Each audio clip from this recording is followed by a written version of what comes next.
Gyrations, bars, and grills. Apparently, we're live. So again, once again, new laptop, new setup. So if logistics need a little bit of tweaking, let me know. We have the audio going, we have the lights going, we have the camera set up to a new computer. So let me know how it is. How's the audio? How's the video? How are you? That's the more important thing. Looks like there's a lot of people already in the room. We have, what do we have? We have Jules. We have we have Ice Hand, we have Janice, we have Miguel, we have Jeff, we have Adam, we have Jessica, we have who else we have? I'm like having a hard time keeping track. There's already a lot. So here's my problem. My problem is that there's a lot of things that are popping up in that way. There's a lot of things popping in the live chat. What I did was I reset the internet so that way it wouldn't go out while we were actually streaming. And the problem is that it reset, but it didn't come back up right away. So I was a couple minutes late coming back in. But Nashies is here. Welcome, Nashies. Good to see you. Glad you could make it back. Let's see who else we have. I can see you, but can barely hear you. All right, so that's good. So let's adjust the audio. All right, sound settings. And Noodle needs attention, apparently. Switch to headphones. Well, let's try this first. Let's just see.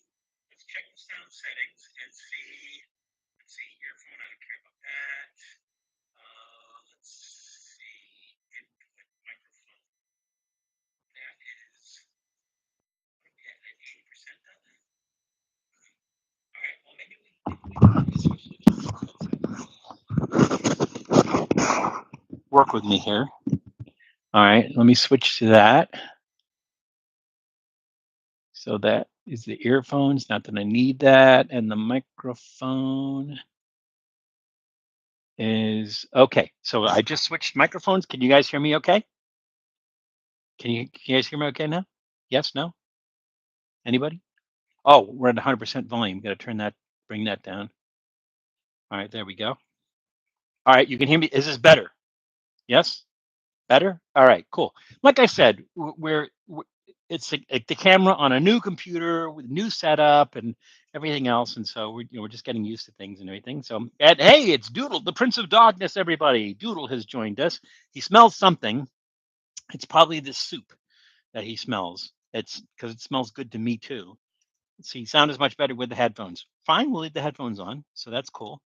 Okay, let's see. Did anybody ask anything or say anything that I need to respond to? Well, no. It looks like Jessica has donated $5. So thank you so much, Jessica. A round of applause, everybody, for Jessica, who has just donated $5 to us. So thank you very much, Jessica. Thank you.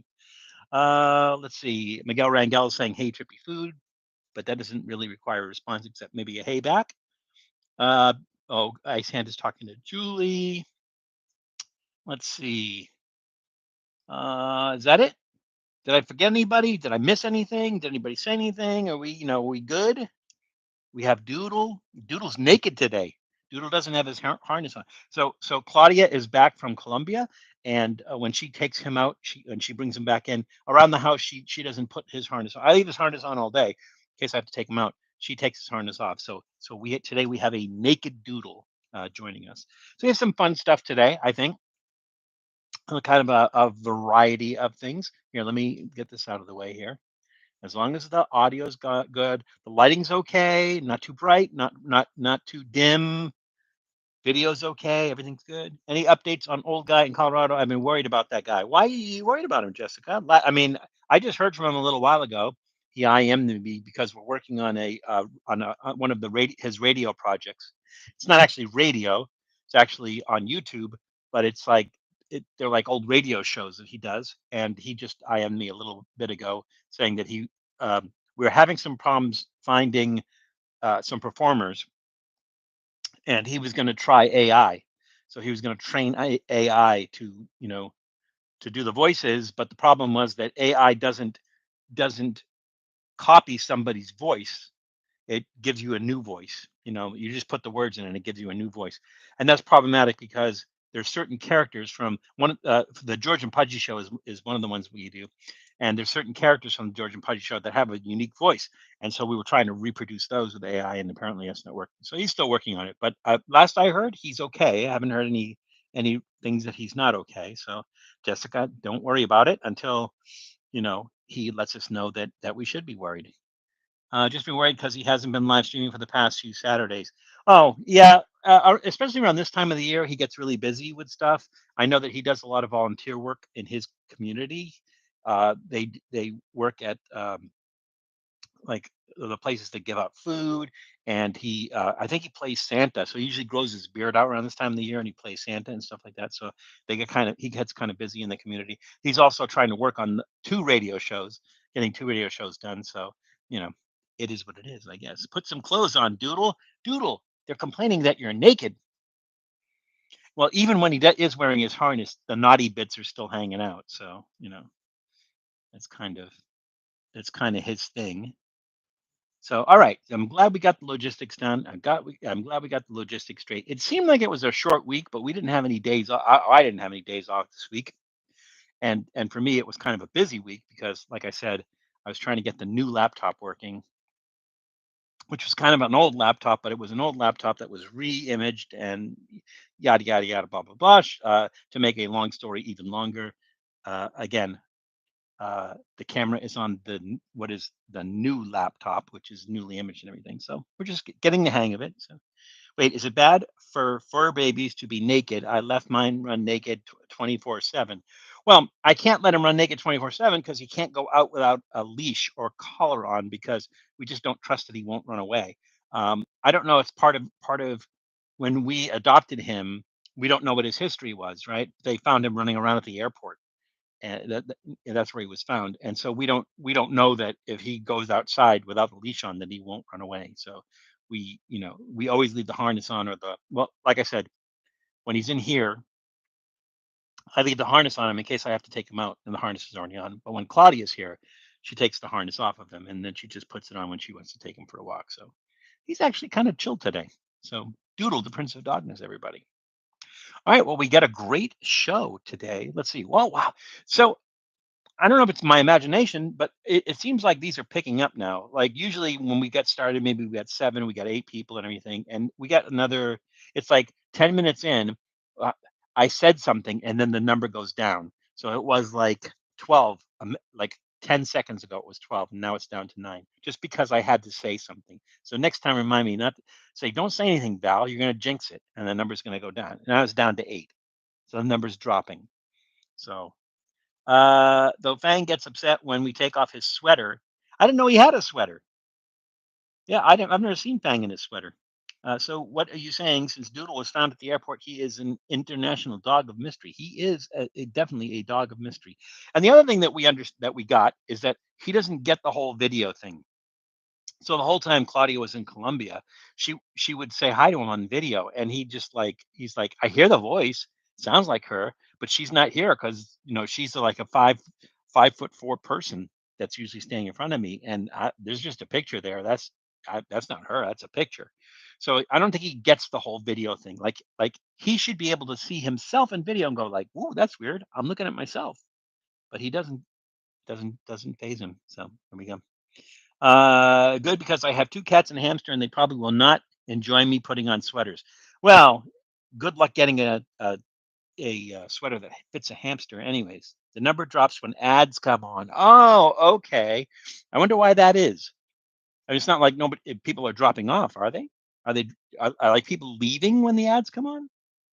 That's kind of odd. Yeah, because it's back up to 10 now. Oh, I forgot. I shouldn't say anything. All right, so now I forgot because I was just reading up. There was a whole list of people when I got back in, and okay, Janice is here. Good to see you, Janice. Um, yeah, Tom may or may not show up. I don't know. Hopefully he will. We haven't. What do you?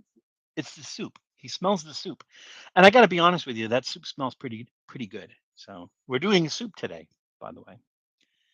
Uh, hang on a second here. All right.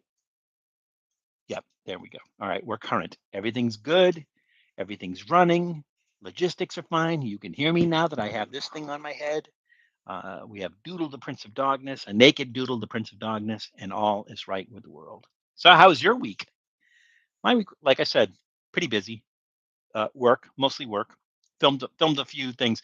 So, if I didn't mention it last time, I had a problem with my laptop and with one of the laptops, and it had cratered. It had blue screened, and I worked with the IT department because it was work one, and I worked with the IT department, and we managed to get it reimaged. But we reimaged it. I lost everything, so I had a bunch of episodes that I had not yet edited, and they were just completely gone. So they got it back up and running, and then a couple days later, it blue screened again. And although this time I didn't make the mistake of leaving the files on the computer, I had them backed up. And but I still lost those other ones. And so a couple days later, the same thing happened. And they go, "We're just going to send you out another laptop." And I said, "Well, what about this one? You want me to send it back to you?" And they said, "No, it's past the warranty, and there's something wrong with it anyway. So just keep it, whatever." So that's my main laptop. If it blue screens in the middle of a live stream, we'll know what happened. We'll at least we'll understand. Weird. I don't get any advertisements, but at watch, I probably jinxed. I don't know why you don't get ads because I think the way it's set up, everybody should get ads at the same time. But I don't know why they don't. It's not like you can specify how many ads you want to see. It's that they throw them at you, just like everybody else. So let's see. Did I get everything covered? It snowed here this morning. I miss snow. It never snows here. I mean, it snows in Southern California. Like if you go up to Big Bear, if you go up to the mountains, yeah, it snows up there. Down here in LA, nah, we never get snow. Doodle, watch the keyboard, Doodle. Don't put your paws on the keyboard. All right, so it's about 1:14. Give it another minute. See who else comes in, and then we will get started. We're going to start with our adult beverage. I switched it around a little bit, so now I'm organizing. What is that? That's my phone. All right, hang on a second. That could be an important problem only I can take care of. Oh, it's from Jules. Hang on. I bet it's a picture of Fang in his sweater. It is Fang in his sweater. Oh, that's a festive picture. Got the tree up and everything. I don't even know if we're going to do a tree this year. So thanks, Jules. Now I have seen Fang in his sweater. Snow is the worst.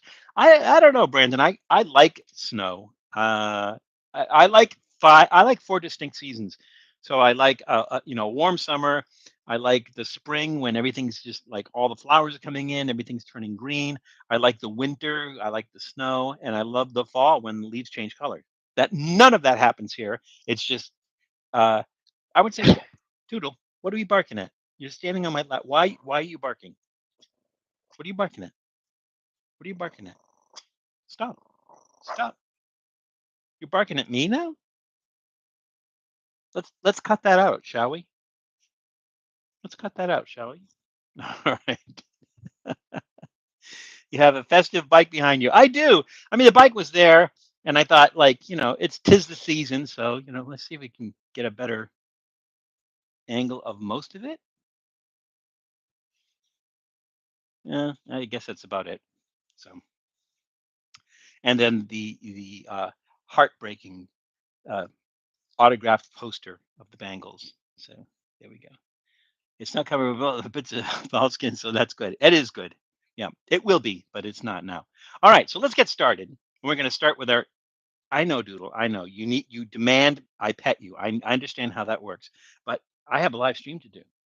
Your adoring public is out there. They always ask for you. You never talk to them, but I have a live stream to do. Okay, so you can stay here, but I can't always pet you only because I've got stuff to do. All right. How's that? All right, close enough. All right, so we're going to start with our adult beverage, and this is from Abita Brewing. I'm sorry, Abita Brewing Company. This is Purple Haze Raspberry Lager.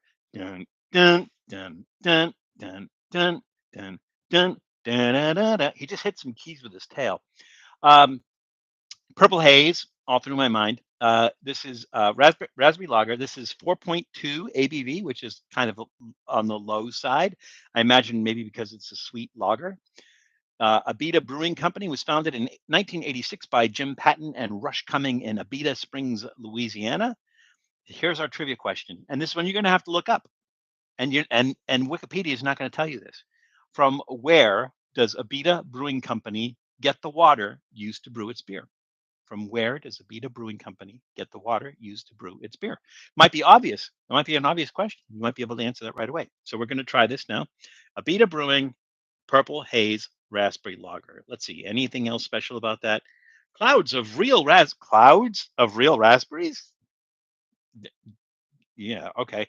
Clouds of real raspberries swirl in this tart and tantalizing lager brewed with Pilsner and wheat malts along with Vanguard hops. Let the scent of berries on this hazy purple brew take your taste buds on a harmonious journey inspired by the good vibes and free spirit of New Orleans. All right, whatever. The return of Richard Simmons, everybody. The late Richard Simmons. R.I.P. Richard.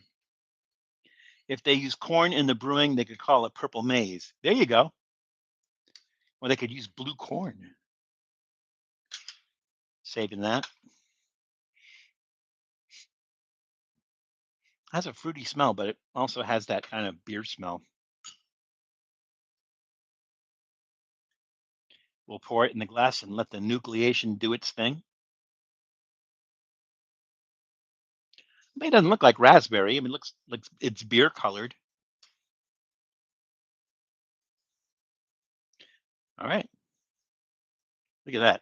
The Trippy Food Beer Tornado Glass, where nucleation is taking place. I remembered, Janice, I remembered. So see that thing you see on the bottom? That's actually an etching on the inside of the glass. And so that causes the bubbles, which is nucleation. So I remembered. I'm a good student. I had the same glass. Oh, the same glass, the Samuel Smith's. It seems odd to be drinking something besides Samuel Smith out of this glass, but it's a handy glass. It's a nice glass. As a matter of fact, Samuel Smith. If you have not had Samuel Smith's, like they have the pale ale, they have a chocolate stout, they have an oatmeal stout. Really good beers. Uh, and they're not. I mean, it's not anything fancy or anything, but just like real good, sturdy, tasty beers. So if you haven't tried Samuel Smith beers, you should give them a shot. Thank you, Jules. 9 out of 10.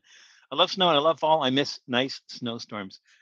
So you don't really now, Jessica. You're in the Boston area, so you don't get snowstorms anymore.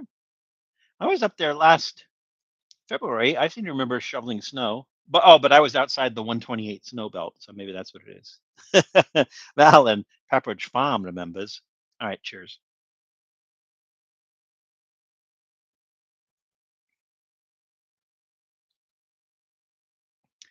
It kind of hints at fruit. Oh wow. Oh yeah. It does have that. It does have that raspberry tartness, which is like different than the tartness that you get from hops. This is much different, but it's still like raspberry. You just definitely get raspberry in there.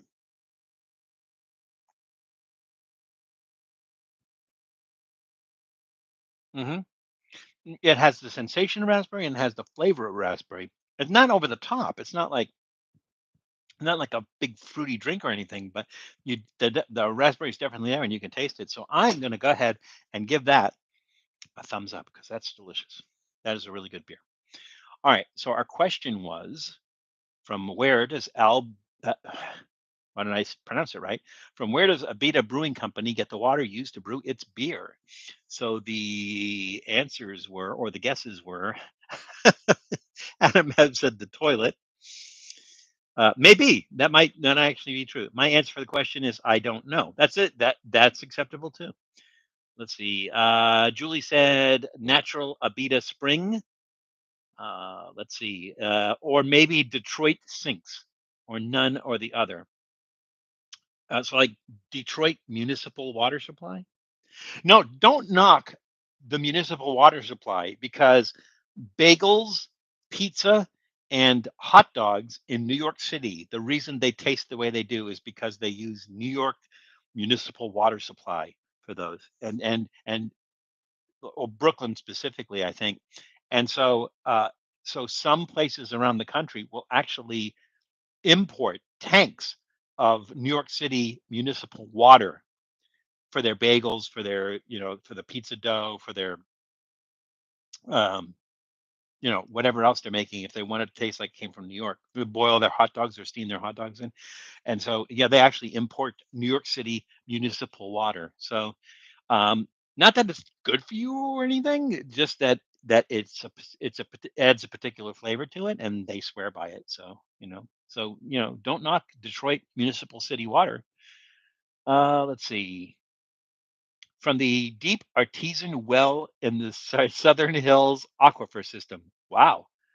Um, let's see. Were those the only guesses? Looks like those are the only guesses. Well, I'll just leave it. I'll just give you the most simple explanation from nearby Abita Springs in Louisiana, which is what the company is named after. Abita Springs.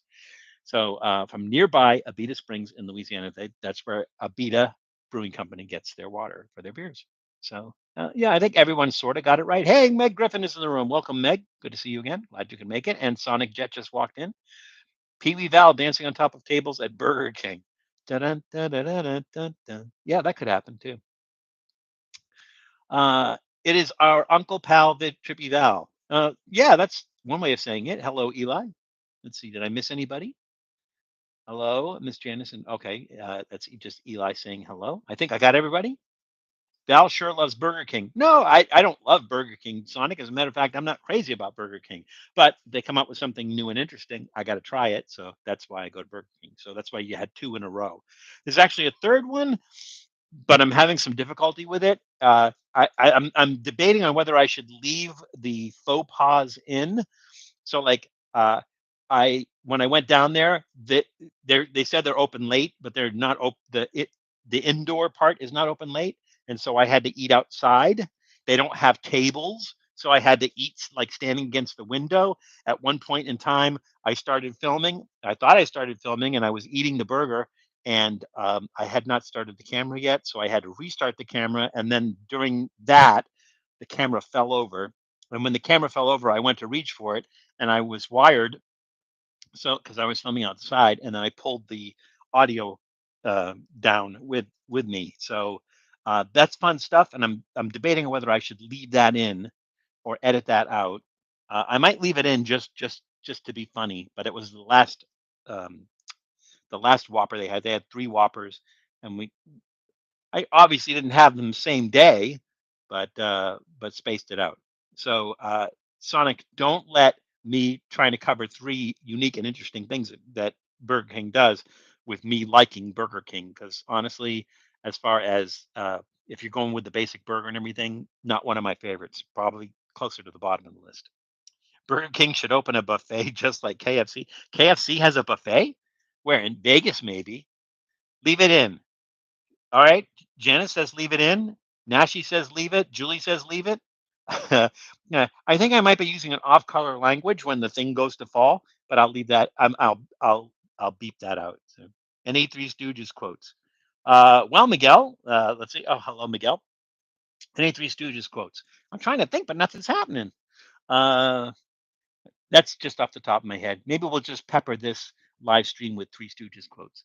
Feel the same about Burger King. Yeah, exactly. If they come up with something interesting, we try it because we try to bring you things that are interesting and unique and different.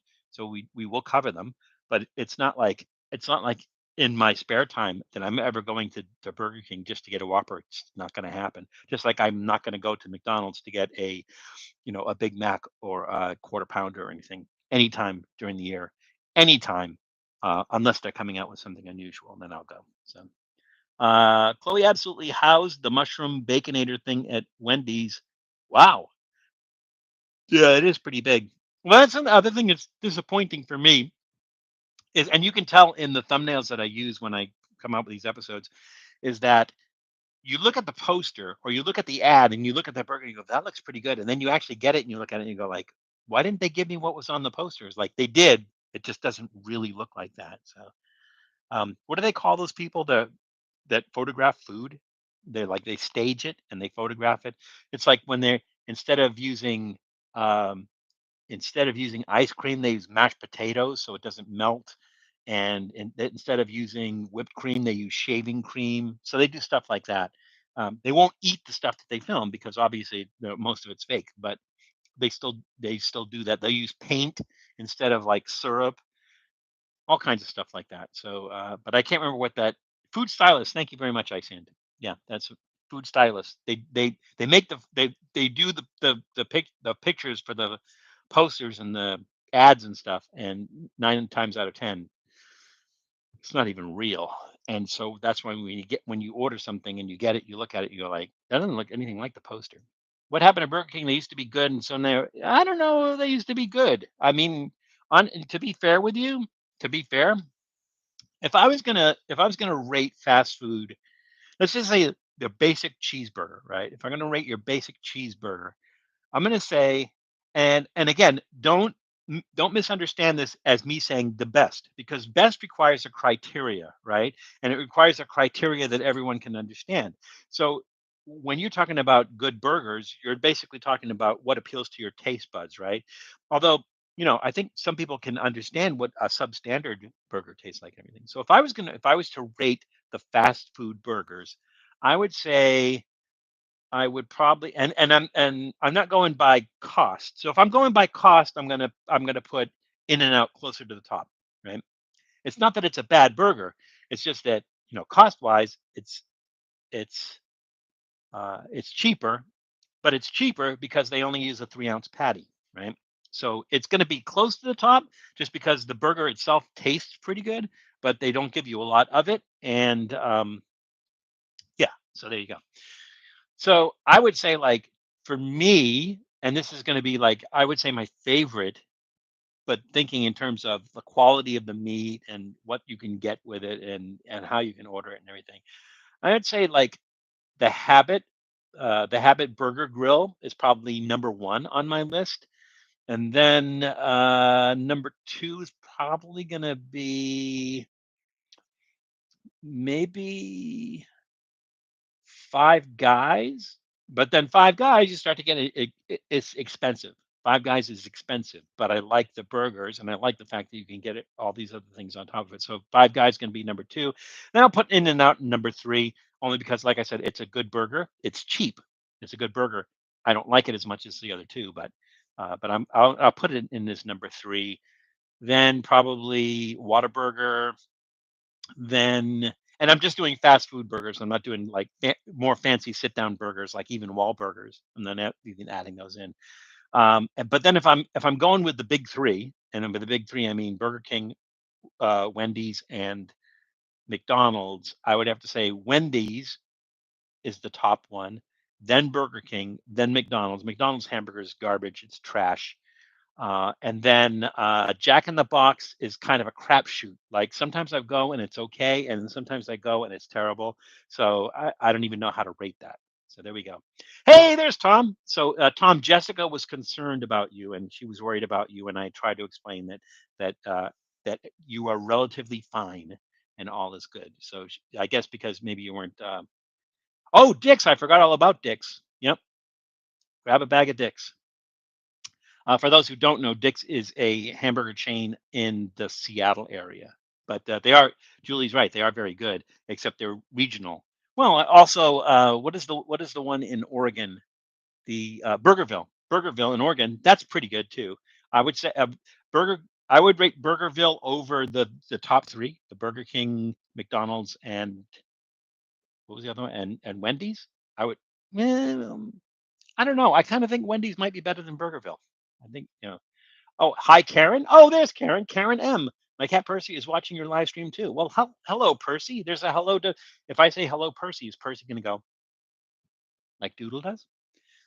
Karen, forgive me if I don't recognize your name and being in the chat. So either you were here before and I don't remember, or some people change their names, and that's the case. And some people just come in new, or this is the first time they come in. So I don't know which one it is, Karen. But where are you from? What brings you to our channel? And when I say where are you from, I don't need a street address or anything. The closest metropolitan area is fine. I guess I'm the only one who likes BK. Oh, Eli, I'm not saying I don't like it. I'm just saying it's down. It's like if I'm hankering for a burger, it's not going to be one of my first ones. Oh, there's other ones like Fuddruckers. Love Fuddruckers. Can't find them anymore. I think most of them closed. Can't find Fuddruckers. That's in the top ones. Fat Burger. Fat Burger is really good. That's up there. I don't know how those are. And now here's the thing about okay, Julie mentioned Fuddruckers as well. So Julie mentioned the habit, and the funny thing about Julie mentioning the habit is the habit started out here in Southern California, and Julie hadn't had it, but in the Boston area, I think Julie, where is it? Andover? Where did they open up a habit?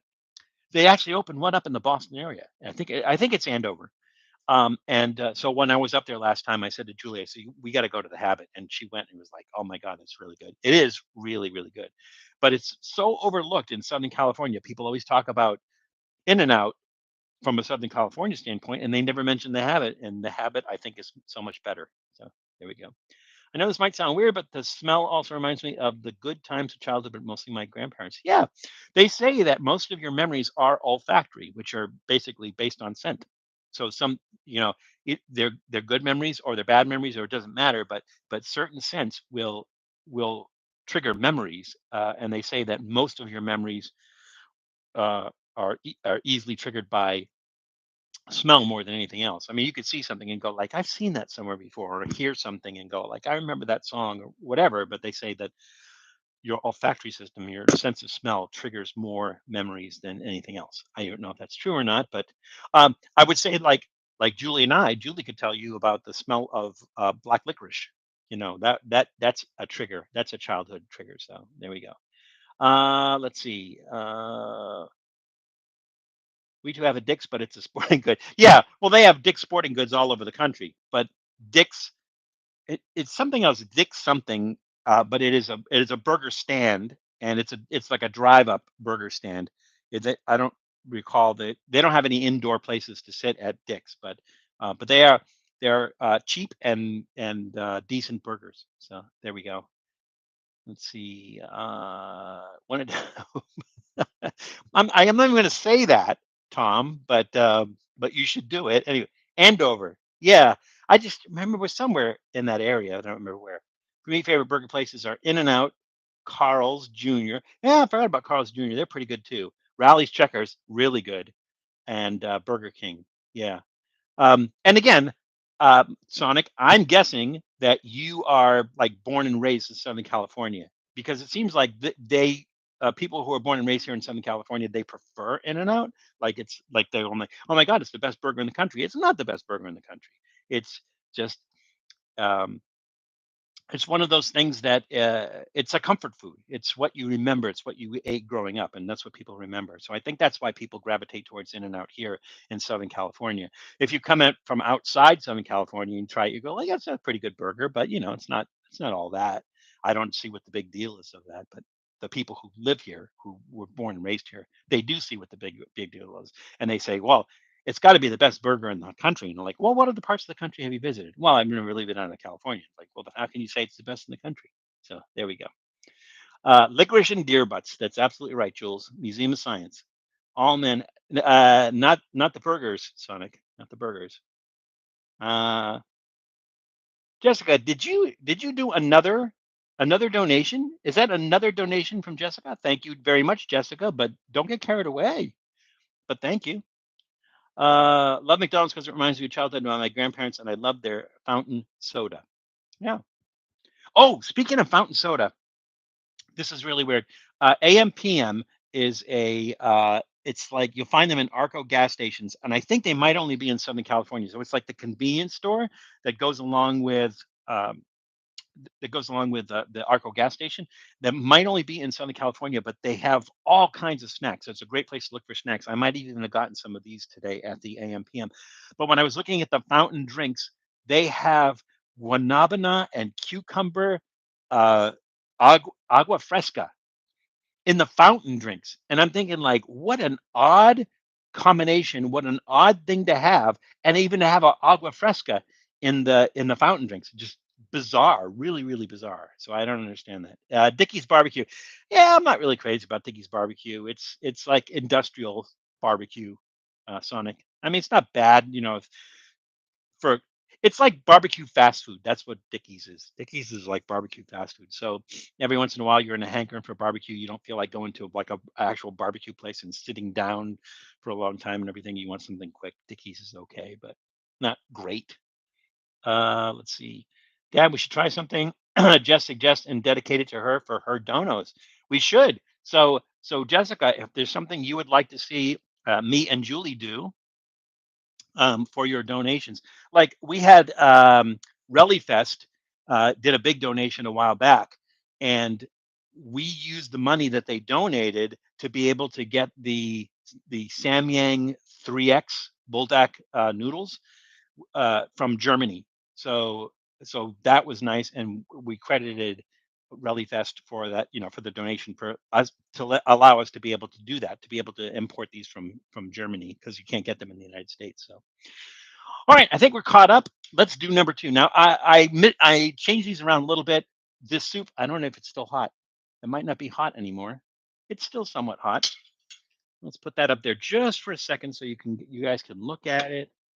Here's the can. There we go. I'm really excited about this because this smells amazing. So the company is El Ebro, and this is El Ebro Caldo Gallego. And caldo gallego literally translates to Galician broth. It's a traditional soup dish from Galicia. Galicia is in the northwest part of Spain. So it's on the Atlantic Ocean. It's a part of Spain that's on the Atlantic Ocean. And that area was known as Gaul or Galicia, over a period of time. So El Ebro, the company, was founded in 1998 in Spain. And because of its location, now think about the location. If you remember Europe, right? Spain is almost the last country west in Europe. You have Spain, and then you have Lisbon in a little thin strip next to Spain, right? And then you're on the Atlantic Ocean, right? So, so here's the trivia question. As long as we're talking about Galicia, what was the first language spoken in Galicia? Okay, and I will tell you that it's not Spanish. So, what is the first language spoken in Galicia? Now, let's go ahead and try this. So, again, I'm really excited about this. This is El Ebro. I guess it's Spanish on this side, English on this side, so you can learn Spanish. Caldo gallego con tocineta, jamón molido y chorizo. So tocineta is bacon, jamón molido is ground ham, and chorizo is chorizo. So this says with rind on bacon, ground smoked pork, and chorizo, made in the USA. So here's the stuff that's in this soup: water, beans, potatoes, rind on bacon. Let's see, smoked pork, collard greens, chorizo. Oh my God, it sounds good. Uh, Wine, vinegar, spices, garlic, salted pork fat, onion, paprika, and garlic. Oh my God, that sounds so good. And it smells amazing. Oh, it smells so good. I think there's chickpeas in here. Um, the thing is, it smells to me, it smells like split pea soup. I don't know why that is. I see if I can't get it very close without spilling it all over the keyboard, which is probably going to happen anyway. I mean, look at that! Look at that big piece of like bacon, the fat pack on. Look at that! Oh my God! And those look like navy beans. Yeah, they look like navy beans. Oh my God! There's so much yummy stuff in there. I'm guessing this is the chorizo. Oh wow! This smells and looks delicious. All right, so let's try this. Let's see if we can get some meat in there. All right, here we go. Mm. Um, this could be a plus or a minus. Is that everything is really tender and soft. There's not much tech. I mean, there's some texture to it, but it's not like not really chewy.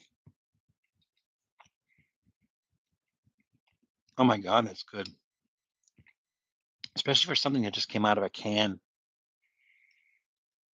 I'm like trying not to eat that big piece of bacon in there. Not that I don't want it. It's just that that's all I'll get in that bite.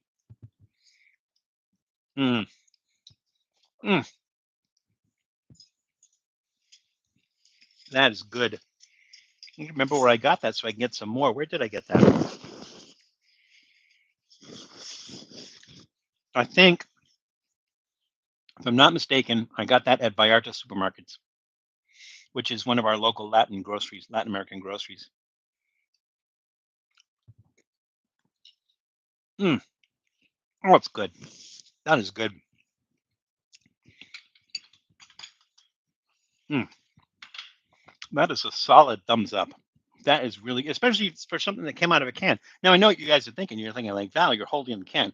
How is it that the soup in there was out of this can? Right? That's why. Can is empty. All right. So our trivia question was, what was the first language spoken in Galicia? And I should have spelled that out for you just in case. Looks like split pea soup. It tastes a little bit like split pea soup, Sonic. Collards are so good. They are. They are. All right. Yeah, Jessica, please do that. Let us know. And if you want to email us with a suggestion, that's fine too. Do that. It can be something in the Boston area, or it can just be something in general. If you want us to cook something, we'll do that too. So please let us know. Smoke of the pork and the green. It's just amazing soup. Don't worry, find something both you and Julia try that's nasty. We'll go nasty too. That's we're trippy food. I'm gonna guess Tuvalu.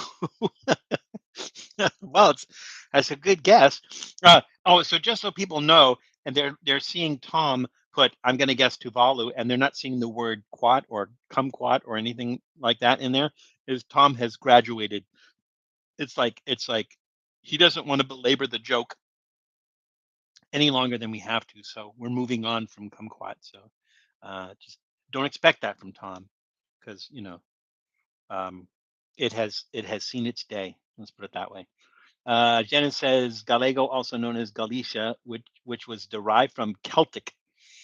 But Julie, don't come up with something you think you and your dad could collaborate. Okay, that's okay. That's Jessica just talking about. Is that salty soup? No, not really. Sonic, it's not really that salty because of the ham bacon. I mean, you can taste salt in it, but it's not like over the top salty or anything like that. All right, so looks like Tom guessed Tuvalu. Janice said Gallego, which was derived from Celtic. And actually, Celtic was the original language. So you're correct. If you look at a map and you see where Galicia is, and you see where Ireland is, wait, I'm backwards now. Yeah. So like, let's see. No, that one goes up there. I think the way you're looking at me. I don't know. It's that way. Well, whatever. So Galicia is in the northwest of Spain.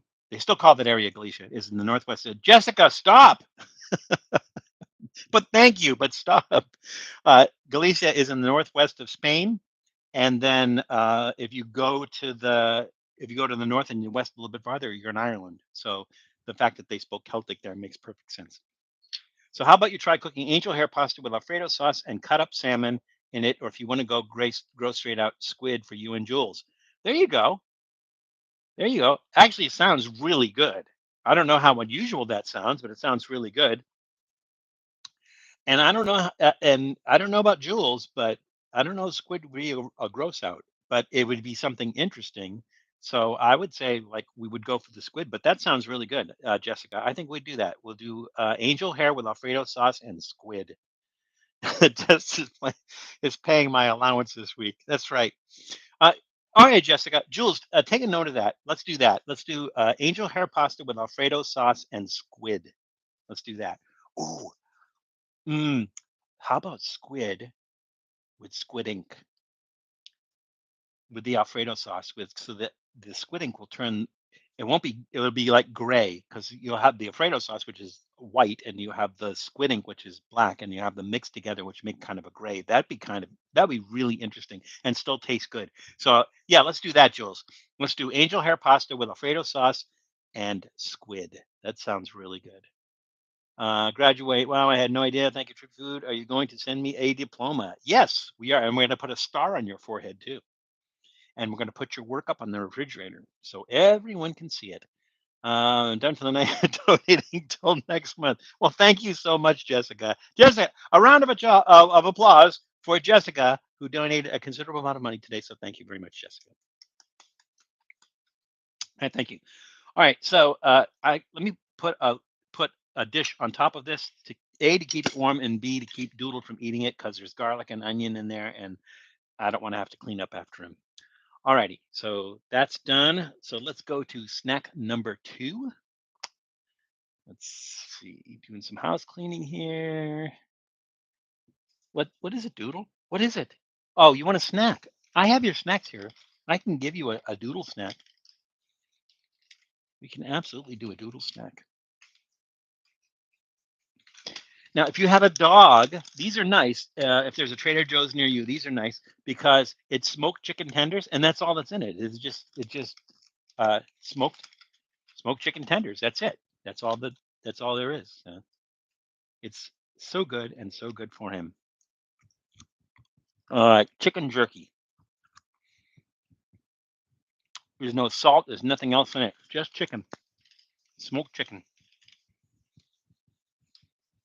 Now, as far as being a jerky, it's more like that kind of woody jerky, with a lot of fiber, a lot of chewing and everything. So if you have soft teeth, you might want to stay away from it. But it's actually pretty good. I understand why he likes it. All right. We can put some of that money towards Doodle for treats and more sweaters. Oh, okay. There we go. Well, we'll get a little like a festive sweater for him to wear during the holiday season. There we go. Does Doodle wake you up in the middle of the night to tell you Timmy has fallen in a well again? No. He says he might do that, but he'll like just push me and go like, "Hey, go get Timmy. I don't feel like going." Never seen anyone do a pasta dish with turkey. Hmm. Nor have I. Yeah, Adam, I've not seen that either. What now? What kind of pasta dish would you do with turkey? Would you do like a casserole kind of dish with turkey, or would you do like turkey mac and cheese? Maybe you can have some of the money to Jules for fur babies as well. Have you had squid before, Julie? Jules, do you remember we did what was that episode? Worcester, Massachusetts. The Worcester, Massachusetts episode that we did. We went to I want to say it's a Persian or Iranian grocery, and they did have a squid, so we did bring that home. I think it was in a canned squid, and we brought it home. Now, I would tell you that it was squid of a dubious nature. You go into like a seafood market and you buy the squid. You either buy it fresh or frozen. It's going to be superior to this one that was in a can, but we actually did. If you check out our Worcester, Massachusetts road trip, we eat squid in that video. Do you remember that, Jules? Maybe chicken Alfredo with turkey. Hmm. I don't even remember chicken Alfredo. I haven't heard about turkey meatballs. Uh, the thing about meatballs is when you do anything with meatballs, you kind of lose the flavor of what it is. It's like turkey meatballs is kind of like an alternative to beef meatballs or beef and pork meatballs, like the Swedish meatballs. Um, so it would be interesting to do a turkey meatball. Not difficult because you could just buy the ground turkey and make the meatballs from it and everything. But don't remind me; those were horrific. Oh, and they still had the what do you call that? The pen. They still had the pen in it. That piece of cartilage that runs in the back of them. They still had that pen in them. So that was fun. Yeah, good times. All right, next snack. Let's see what do we got on our hit parade. Oh, this one. This one sounds really interesting.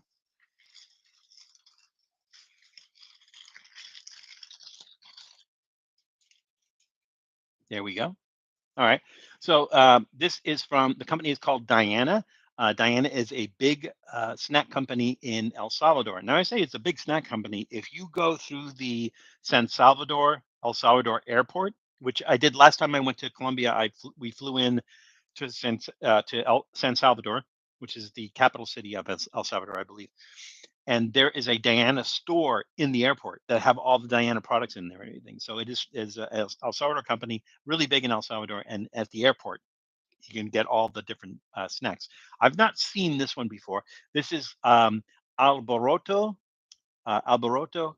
caramel corn. Now it's not caramel corn like popcorn. It's like think of it like I believe. if I'm not mistaken, that this is um, like corn nuts coated with caramel. I believe that's what this is, which is really weird. I've never seen anything like that before. But that's, I mean, based on the picture, I think it's corn nuts covered with caramel.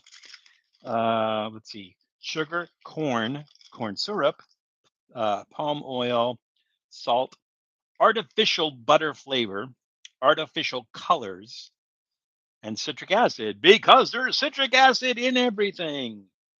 Contains milk and soy ingredients may contain traces of peanuts and walnuts. Oh, and there's our good old Proposition 65 warning. Consuming this product can expose you to chemicals including acrylamide, which is known to the state of California to cause cancer and birth defects or other reproductive harm. Oh my God! I hope this doesn't cause any reproductive harm to me. Okay, so again, the product is called Alboroto. So here's the question. The question is, what is the literal translation of the word Alboroto? What is the literal translation of Alboroto? Caramel flavored corn, not popcorn, corn. Almost said squid beak. Yeah, no, they didn't have the beak, but they did have the pen that goes in it. So maybe for a beverage with that awesome dish, you could try some Mike's Hard Lemonade. Awesome, Four Loco. It that one or the other, I guess you're saying, right? What would be a good because Four Loco has different flavors. What would be a good Four Loco flavor that would complement a seafood dish? Okay, that's weird. That is weird. First of all, look at the size of those corn kernels.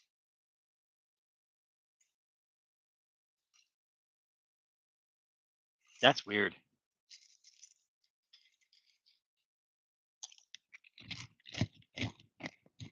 Mm, they're puffed. It tastes like sugar smacks. Do they call them sugar smacks anymore? Are they still called sugar smacks? Dig 'em. I've only had one Four Loco. They have a cannabis flavor Four Loco?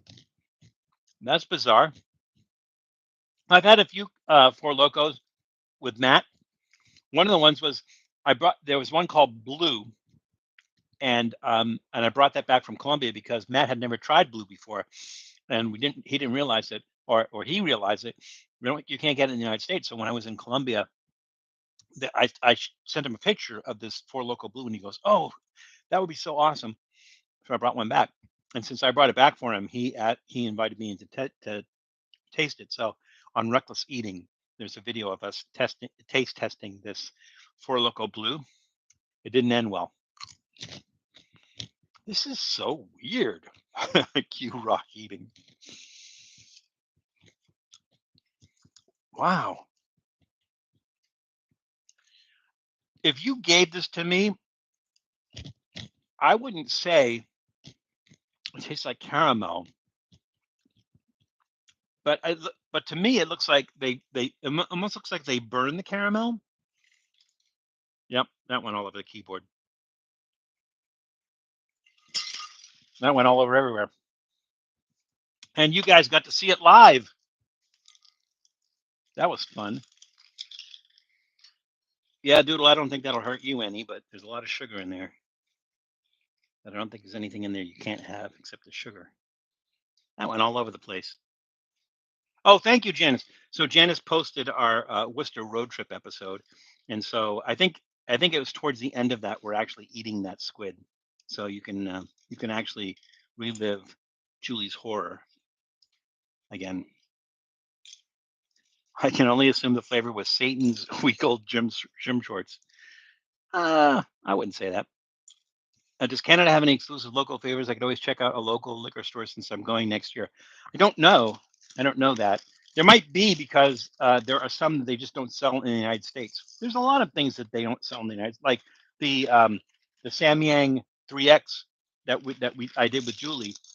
Um, that they don't sell in the United States, and so like I said, we got that from Germany.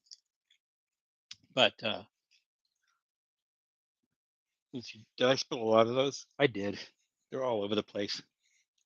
You should guys should come to expect that now. Julie can tell you that. We're just always going to have stuff spilling all over the place. Um, I'm going to give it a thumbs up. Uh, I'm kind of I'm not a big fan of caramel, but again, this is like a really odd caramel flavor. It's like a burnt caramel. The corn is not. It's neither like a crunchy, um, like corn nuts corn, but it's not popcorn either. It's like a puffed corn. It's just a really, really weird snack, but weird in a kind of a cool way. And so I'm gonna go ahead and give that a thumbs up. That's a thumbs up. But it's odd, but I like it. So there we go. Let's see. Okay, people are just green apple or grape or pretty much the easiest ones you least for me anyways. Green apple might work. That might work with seafood. Oh, we'll figure that one out. So we'll either do it with a Four Loco or Mike's Hard Lemonade. I think either one would work. Hope you're all staying crispy and crunchy. All right. The question was, what is the literal translation of the word alboroto? Let's see. Did anyone translate that? That was a while ago. Yes, it looks like Janice did, and she said riot. It is in fact riot. So I don't know why they think this is a riot. I mean, like riot, like breaking windows and setting things on fire and everything. Riot. So I don't know. That's just what it's called. All righty. Let's do. I think we got one more snack, and then is that right? No, we got two more, and then our soft drink. How are we doing on time? We're doing okay on time. We're an hour in. We still have six snacks to do, but we're okay. I mean, caramel corns all over is better than octopus juice or whatever you spilled over the last time. Was that octopus juice? I'm trying to remember. Yeah. Well, it won't be the last time anything like that happened. Oh wow, Janice is really on top of it. She actually posted the Four Loco Blue Reckless Eating episode, so that's up there. So if you want to see us tasting that Four Loco Blue that I brought back from Colombia, there it is. So it won't be fun. Oh well, it wasn't fun for us, but it might be fun for you. All right, let's do these next. I'm starting with the exception of the soup, starting with the sweet stuff, and the only reason I started with the soup was because it's hot and I wanted to eat it while it's hot. So I had to, do it on the stove ahead of time. So these are from Gamesa. Gamesa is the company, and these are Gamesa strawberry Florentinas. Now, the Florentinas are named after Florence, which is in Italy, and a lot of people think that Florent Florentines are from Italy. They're actually not from Italy. The company Gamesa was originally called La Industrial, and Gamesa was founded in 1920 by brothers Alberto Ignacio and Manuel Santos Gonzalez as La Industrial SA in Monterrey, Mexico. The brothers acquired the majority of the stock in the pasta and cookie company Lara. The company was later renamed and merged with other companies to become Gamesa. In 1990, PepsiCo acquired a controlling interest in Gamesa. Okay. So, um, our question is, what are the main ingredients in Florentine biscuits? And again, when I say biscuits, I'm talking about the European version of biscuits, which are like cookies. So, what are the main ingredients in actual Florentine biscuits? Now, these are strawberry, naturally and artificially flavored. I don't know, like they did. Let's do a half natural and let's do half artificial. That'll be fun. Let them figure out which half is which. That's weird. It's mini tart with filling. And I see the little picture. It almost looks like a little strawberry pie. All right, let's go try this.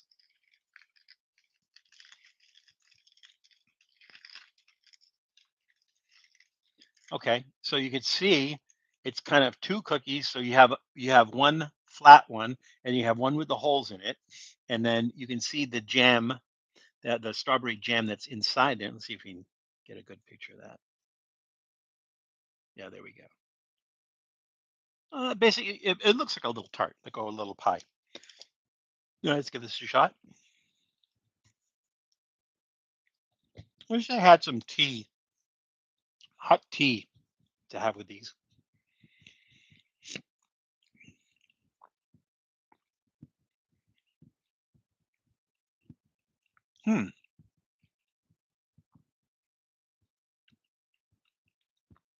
Tastes like jelly. It's like a cookie with jelly.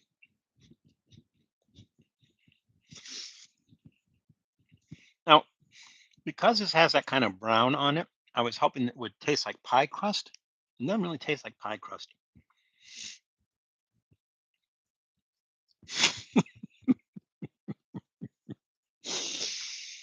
Janice, you cracked me up.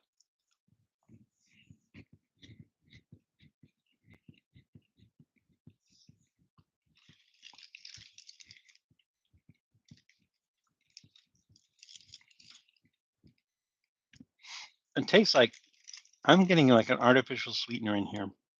Let's see. Glucose syrup, sugar. There's two sugars. Let's see. Is there something else? Almost tastes like an artificial sweetener in there. I don't see anything else.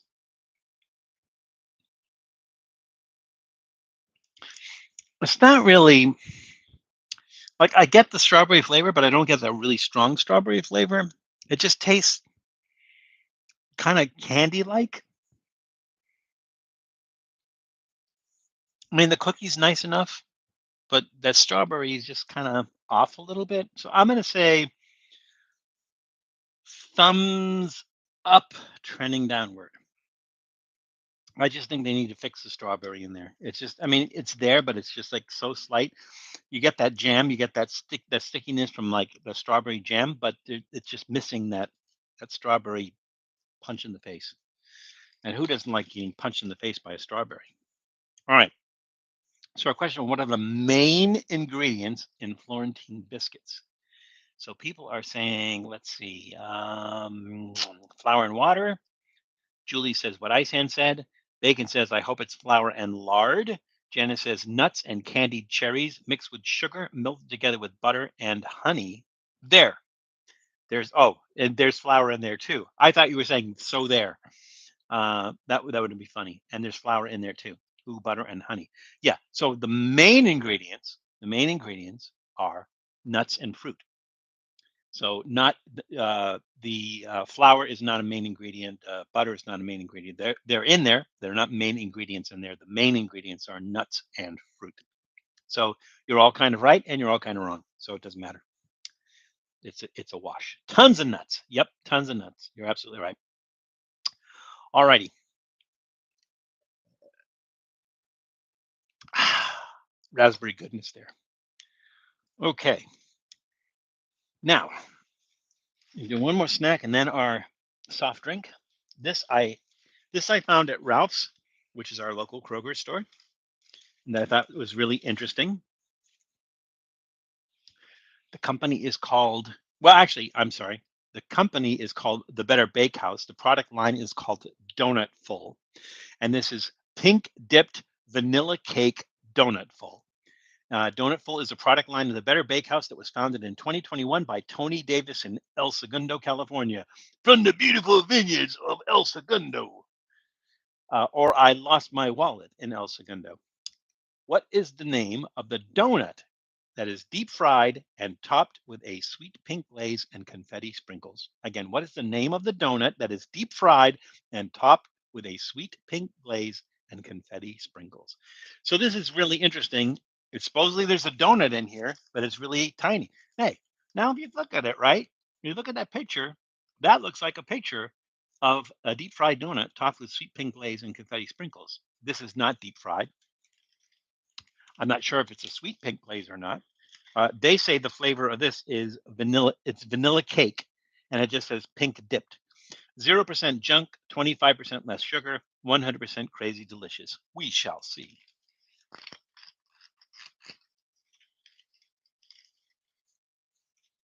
They look like little donuts, but I bet they don't taste like. I bet the texture is a lot different. Now, I don't know if it was the website or some other place that was talking about these that called these jimmies and said that the difference between jimmies and sprinkles or jimmies are longer, which I think is nonsense because I think if you're going to put any kind of sprinkles on anything like ice cream or donuts in the Boston area, they're jimmies. And I think originally the Jimmies were just the chocolate ones, but I think they considered the rainbow colored ones or any other color sprinkles Jimmies as well.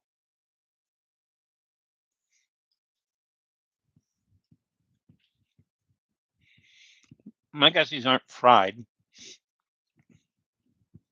Maybe baked. It's really sweet. Let's see.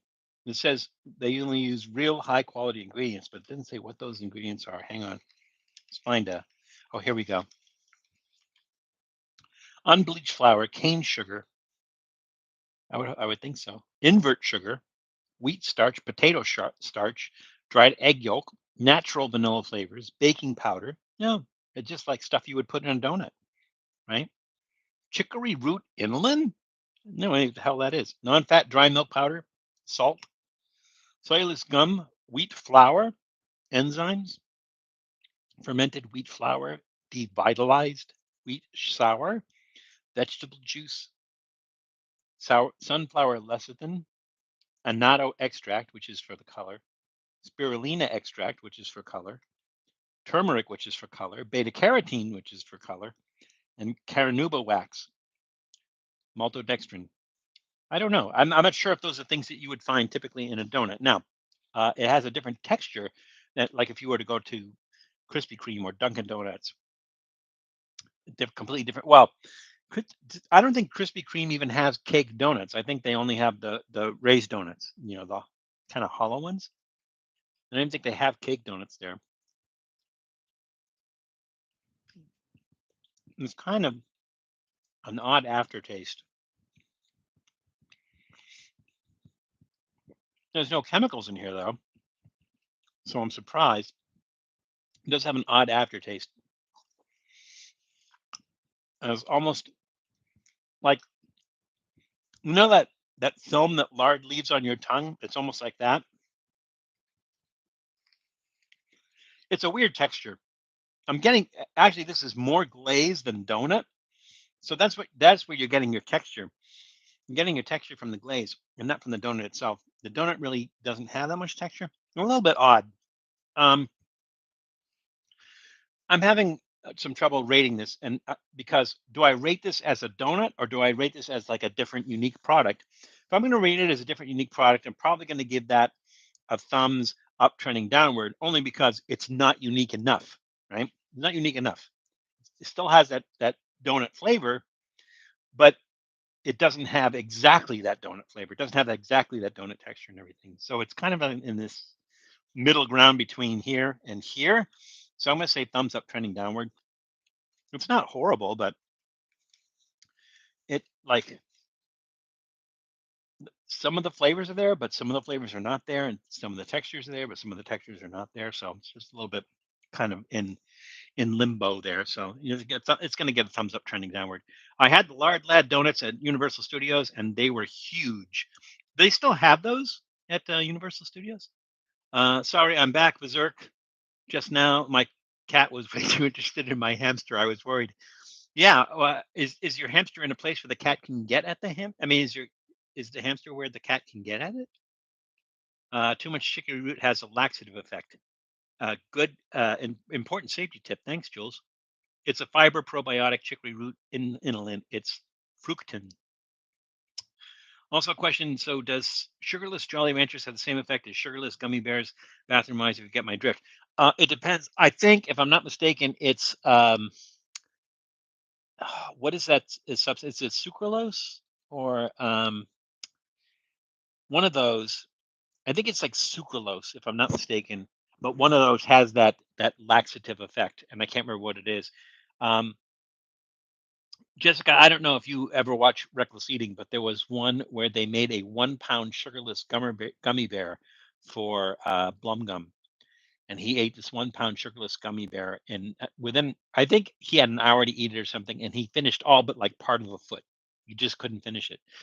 But he did say that on the way he rode his motorcycle, and on his way home, he had to stop and jump over the median in the middle of the highway and get rid of the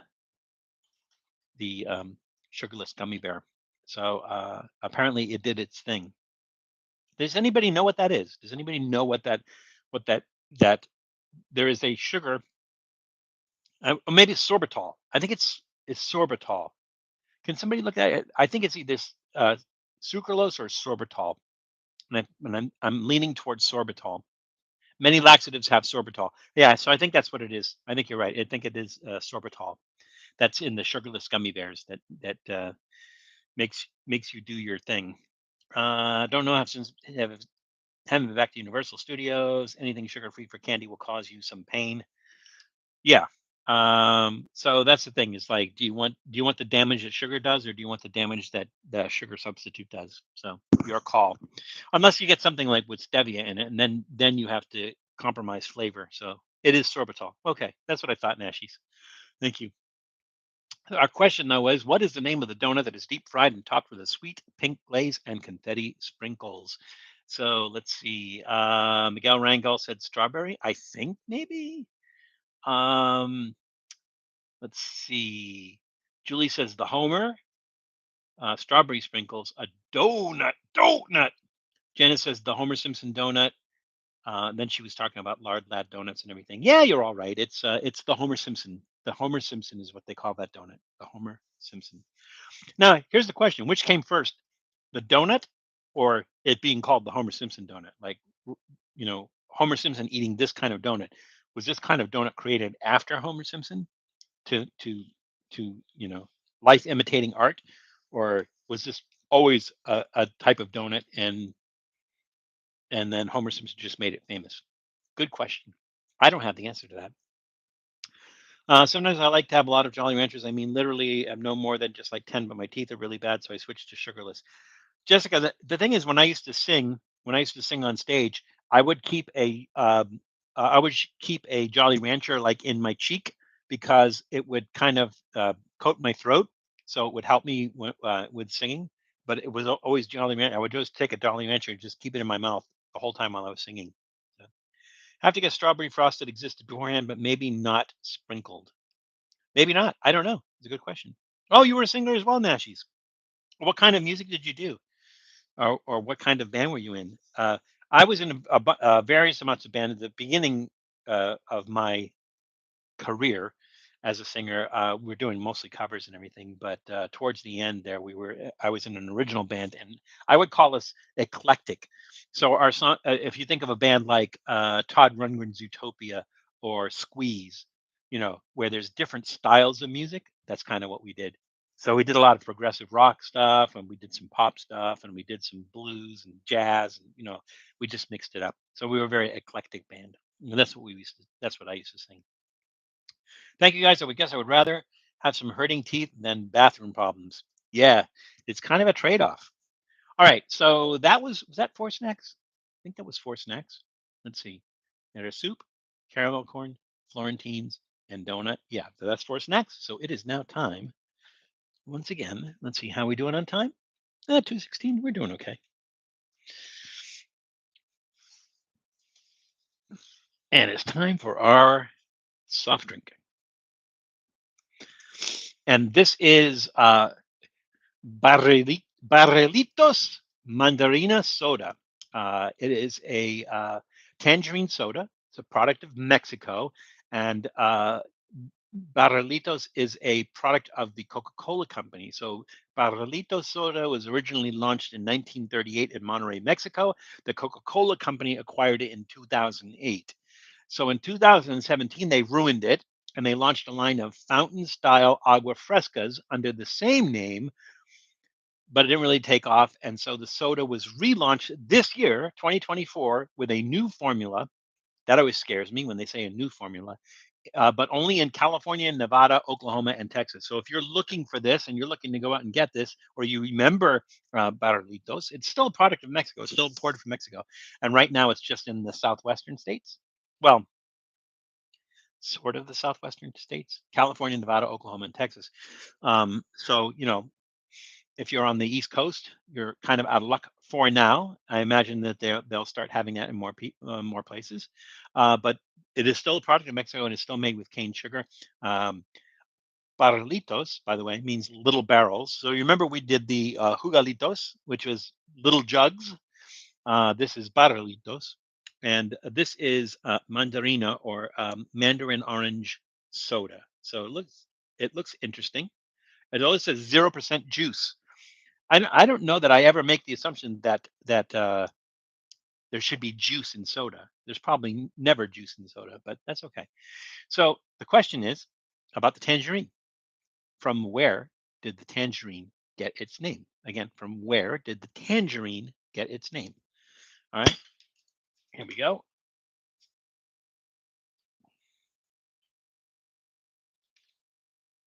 Save that bottle cap.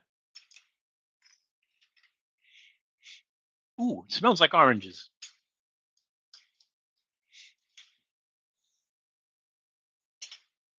which I guess tangerines smell like oranges. Lots of bubbles. That's nice. That's not how you say Nevada. Nevada? Nevada? I say Nevada. It's a Spanish word, right? Spell it out phonetically, Nashies. Say Nevada. Is it not Nevada?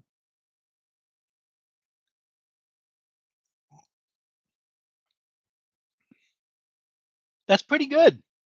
Well, that really has a tangerine taste. For those of you who think that tangerines taste like oranges, they don't. They're really different. Well, that's really good. I'm not a big fan of sodas. I drink them on the show because they're interesting, but I'm not a big fan of sodas. I don't, I guess if I was going to drink a soda, like if I was kind of in the mood for soda, and usually it's because I want some caffeine, but I don't want something hot. Usually I go with Diet Dr. Pepper, but this is good.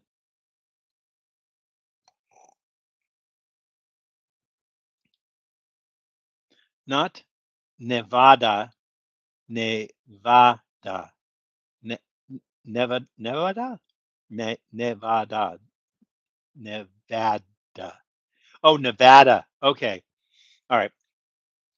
Yeah, I get that from people. Like, there is a city in just east of here in the San Gabriel Valley, and it's called Alhambra.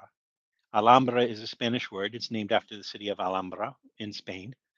But people here say Alhambra, and they get upset with me if I say Alhambra if I'm talking about Alhambra, and they go, "That's not how you pronounce it. It's Alhambra." And so I have to say, well, I have to remember to say if I go out somewhere in Alhambra, like if I'm going to Grill Mall or the Hat or someplace out there in Alhambra, I have to say Alhambra because otherwise people get on my case if I say Alhambra. So there you go. Hey, John King has just joined us. Welcome, John. Maybe a little bit late, but never too late. So welcome, John. Glad you can make it.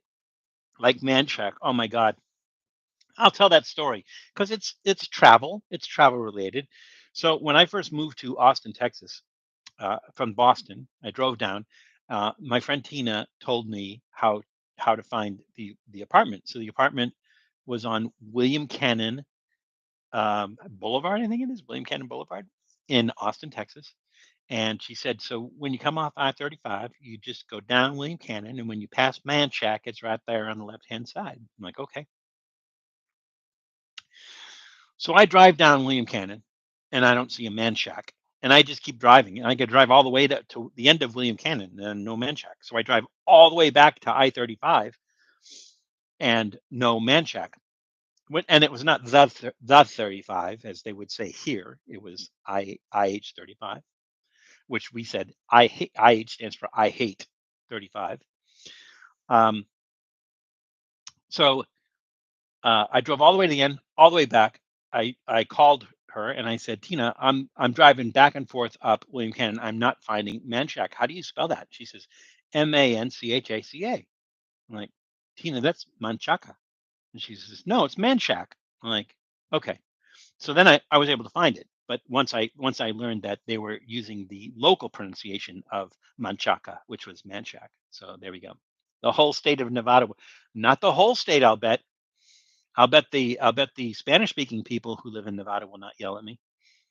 Um, Let's see. For the question, I forgot about the question. The question was, uh, from where did the tangerine get its name? And let's see who answered that. Oh, Nashi says it was an acoustic duo, guitar, blues, rock, pop, just about everything. Did you do covers, Nashis, or did you write your own stuff? Let's see. Janice is very specific and says comes from the Moroccan port city of Tangier. Tom says tangerine is called that because some guy named Larry. Glad to see that even though you're not doing the kumquats, you haven't lost your sense of humor, Tom. Those look like the only guesses. Correct me if I missed yours. Val, I recommend you try ranch dressing ice cream. Um, John, I'm going to go out on a limb here and say we already did. Um, Janice, do you mind taking a look at some of our episodes? I'm pretty sure that Van Leeuwen did a ranch dressing flavored ice cream, and I think we did that. Can you check that, Janice? I think we already did that, if I'm not mistaken. And it seems like Van Leeuwen hasn't really been coming out with the really odd flavor. They come out with different flavors, like red velvet cake and everything, but that's not really odd. It seems like the really odd stuff they're not coming out with anymore. So did some covers, mostly OG. Yeah, we did a lot of those too. But somebody gives you grief about your pronunciation, just look them in the eyes and say, "My hovercraft is full of eels. My hovercraft is full of eels. Please fondle my bum." Yeah, I remember that. Monty Python episode, by the way, for those of you who don't know what he's talking about. No, vanilla ice cream with ranch dressing on it. Um, I think we might have done that too. All right, so tangerine soda, that's a thumbs up. That's really good. And again, cane sugar, so it's going to taste better than the high fructose corn syrup. That's actually really, really good. So let's do this. We're going to have our raspberry lager and our tangerine soda. I have a feeling this one's not going to be too bad.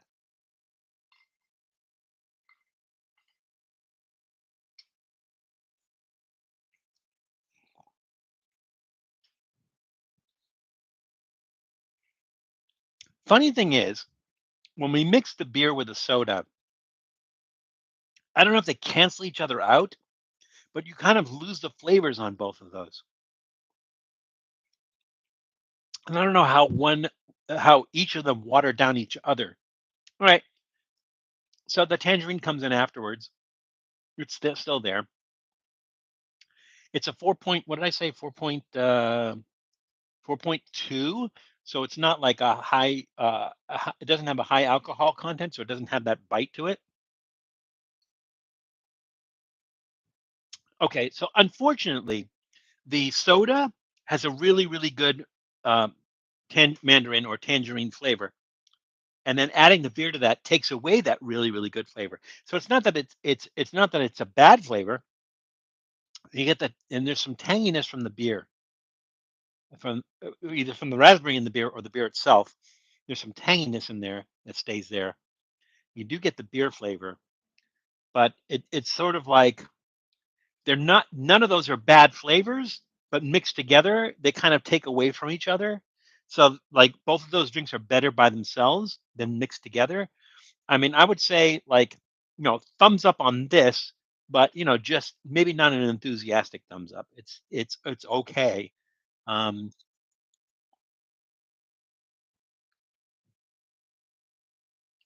but the flavors just kind of, they don't complement each other. They take away from each other. So let's put it that way. All right. Did we answer the question? I don't remember who said that tangerine got its name from the city of Tangier, Morocco, but that's where tangerine got its name, from Morocco. My guess is it didn't originate there because I think all citrus fruit originated in Asia. So it did not originate in Spain, but it was maybe brought back at some point in time. Ah, there we go. Thank you, Janice. Now I don't remember the episode, but I'm pretty sure the way I do things is that I probably put Hidden Valley Ranch dressing on top of the ice cream. So, John, watch that when you get a chance and let me know if that's what we did. but I'm pretty sure it is. So it was a hidden Van Leeuwen Hidden Valley Ranch ice cream, and it would not surprise me if I did not put ranch dressing on top of that. So there we go. Don't forget the maggots. You would never let us forget the maggot. It becomes a Radler beer. Yeah, that's true. You'd have to let it ferment as a Radler beer, though. I have ranch flavored soda in the fridge. I'm afraid to try it though. Karen, is that Lester's Fixins, or is it Lester's Fixins? I think we went through that last week. Is it Lester's Fixins has a ranch flavored soda? I think. Yeah, I don't know if we did that one or not. We've done a few Lester Fixins one, and they're not really good. We did Lester's Fixins pickle soda last week when we did our pickle me Elmo episode. All right, so now we're in our second round of snacks. Time wise, another half hour. We can do 4.5 hour, I think. And we'll save some time for goop melange. Let's see. We are talking about. Oh, that one's in here. Had to keep that one cold. Just put that up there for a second so you guys can look at it. This is from the company is Juan J's, like belonging to Juan J apostrophe S, Juan J's. This is Juan J's flan Napolitano. Juan J's was founded by Juan Jimenez. Get it? Juan Jimenez. Juan J's was founded by, I'm sorry, Juan Jimenez. No, it's Juan Jimenez. Juan J's was founded by Juan Jimenez and is distributed by Jimenez Food in Paramount, California. So this is flan. So the question is, where was flan first created? These are two separate questions. It doesn't have the same answer. Where was flan first created, and where was caramel sauce added for the first time? Again, where was flan first created, and where was caramel sauce added for the first time? So again, this is Juan J's flan Napolitano, baked flan. Flan is like an egg custard. I don't know. This is a more modern one. It does have milk in it. It does have evaporated milk. It does have eggs. It does have vanilla flavoring, corn syrup, and water. Now, if it has the caramel on it, then it should have sugar in it too, because that's how you make caramel, from sugar. How many of you have had flan before? Show of hands, or just like I have, or I haven't. How many people have had flan before? I could do that as a poll. Let me do it as a poll. That might be easier. Wait, what is that blue dot? There's a blue dot in my live chat, and I don't know what that means. All right, we'll start a poll.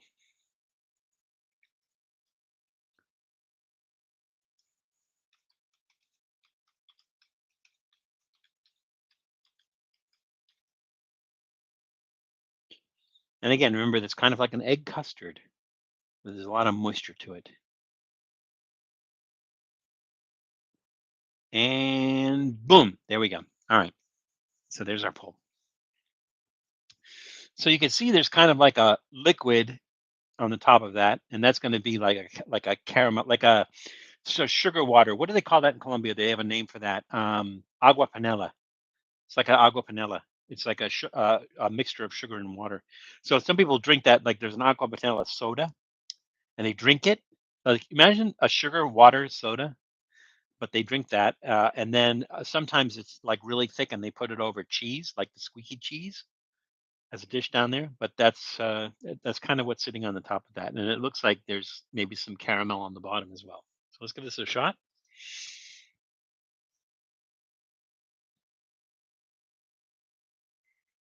It's all jiggly and junk, and then you can see that syrup really.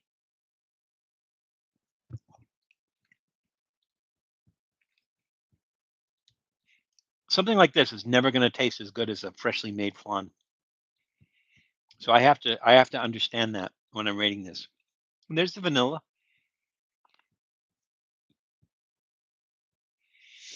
Um, the texture is okay. It's a little bit. Um, I, I don't want to say rubbery because it's not. It's the opposite. It's like it's very um, soft. It's almost liquid, and I think a good flan has some teeth to it. But again, this is kind of the kind of flan that you put in a school lunch. You definitely get that egg custard flavor. The syrup isn't too heavy-handed.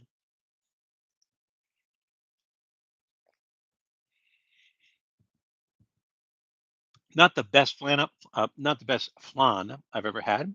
Also, not the worst. But you know, given the fact that this is in a tub already made, probably been sitting in a refrigerated section for a couple of weeks or something like that, I'm going to give it a thumbs in the middle, trending upward. I mean, it doesn't rock my world or anything.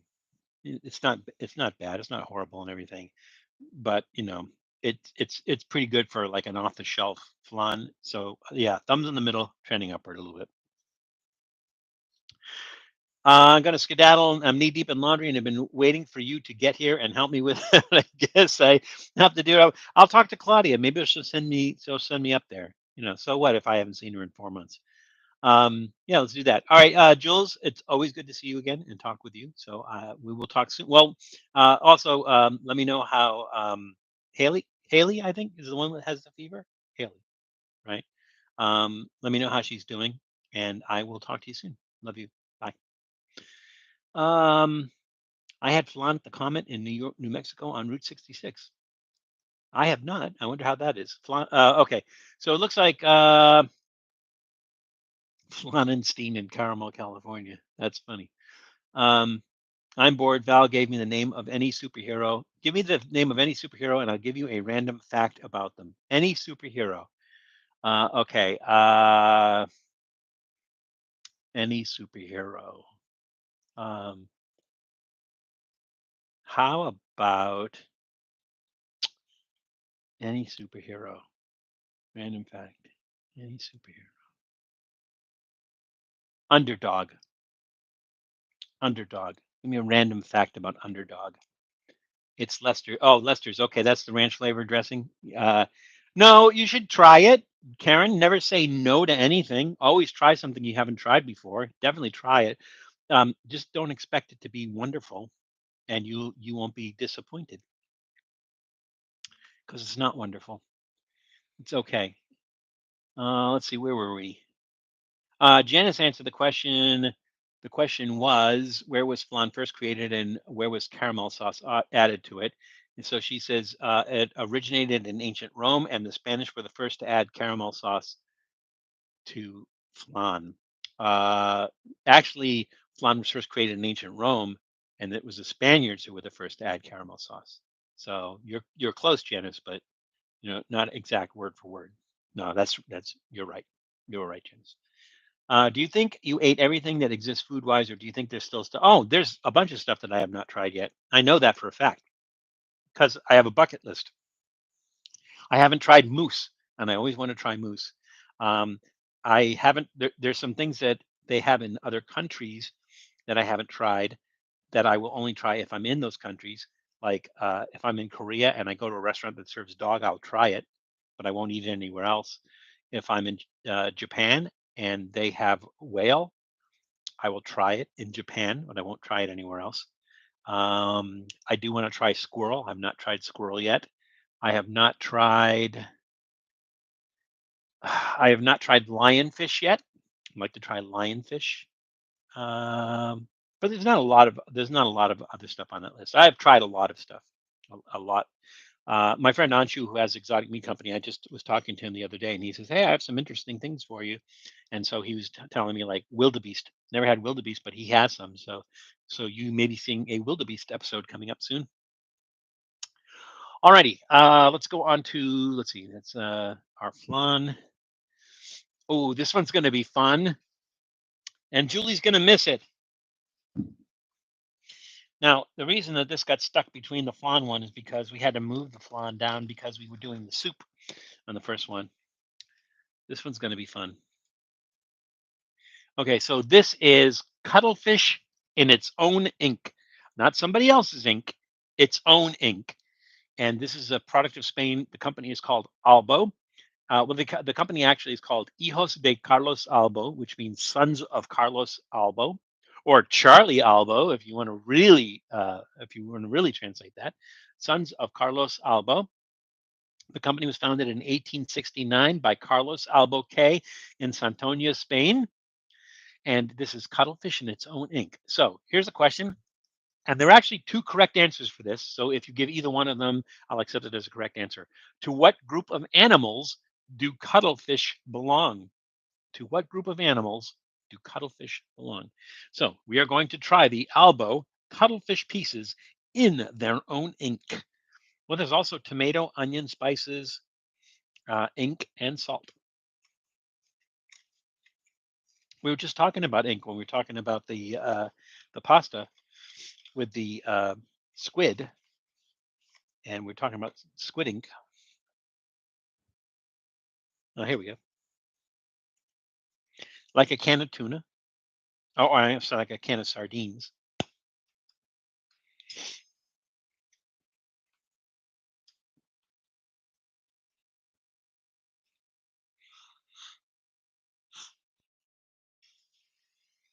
Oh, I thought I heard Doodle because with his new gear, when he jumps down, his gear touches the ground, and I can hear him. And it sounded like when I opened this can, like I thought he maybe smelled this and was going to come running, but he has not come running, and apparently he does not smell this. So I am not going to show you this because if I try to show you this, I'm going to get this all over my computer, and I don't want to do that. So let's see how I can do this. If I do this over here, it won't be too bad because I can always use this for the goop melange, and to have that in the goop melange is fine. Now I guess you can't see it through the liquid. Let's go ahead and try this. These are like little pieces. It's all cut up. There we go. That's good enough to try.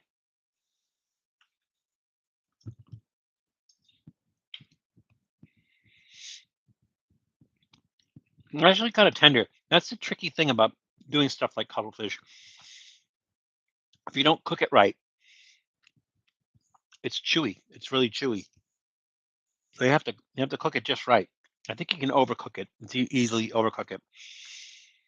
This one's really nice. It's tender, and now it does have a fishy funk to it for sure. And that ink kind of gives it a particular flavor. It's probably turning my teeth black.